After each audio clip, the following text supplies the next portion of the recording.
সেক্টরে জুলুম করা হয়েছে।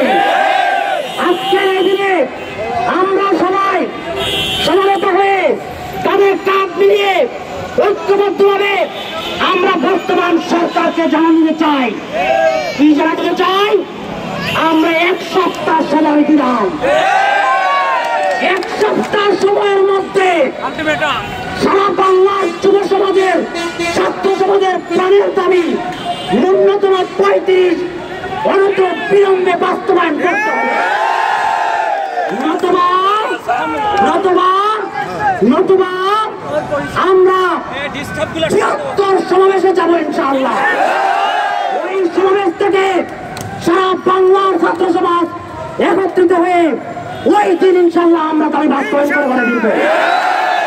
আমরা আর কাল কেমন করতে চাই না, আমরা আর কাউকে সুযোগ দিতে চাই না। এই আন্দোলন নিয়ে কেউ রাজনীতি করুক, এটা আমরা চাই না।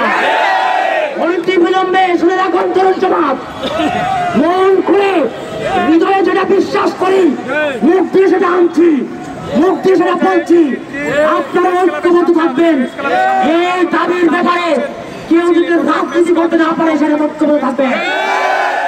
আমরা সরকারকে বলে দিতে চাই, মিডিয়ার ভাইদেরকে আমরা বলে দিতে চাই, এই 12 বছরের জরাজীর্ণ প্ল্যাটফর্মকে আগামী এক সপ্তাহের মধ্যে ন্যূনতম 35 দাবি বাস্তবায়ন করে আমাদেরকে পড়ার টেবিলে বসার সুযোগ করে দেবেন। নতুবা ছাত্র সমাজ মানবে না। 35-এর একদিন যদি কম হয় আমরা মানব না, বলেই মানা হবে না। এই আজকের এই দিনে আপনারা যেরকম গণস্রোত তৈরি করেছেন, এক সপ্তাহ পরে যদি আমরা বৃহত্তর আন্দোলনে যাই, আপনারা এর চেয়ে বেশি গণস্রোত তৈরি করবেন না। ঐক্যবদ্ধ থাকো, বিজয়ের নিশানা উঠছে। তরুণ সমাজ মেরুদণ্ড সোজা করে আমার প্রাণের দাবির ব্যাপারে মেরুদণ্ড সোজা করে রাখো। যে কোনো মূল্যে আমরা 35 বাস্তবায়ন করে ছাড়ব। আজকের এই যে জরাজীর্ণ অবস্থা আমরা শেষ করে দেব। মনে আছে এক সপ্তাহ আলটিমেটাম দিলাম, সেখান থেকে সংবাদ সম্মেলন করে আমরা খুব দ্রুত বৃহত্তর একটা সমাবেশ ইনশাআল্লাহ।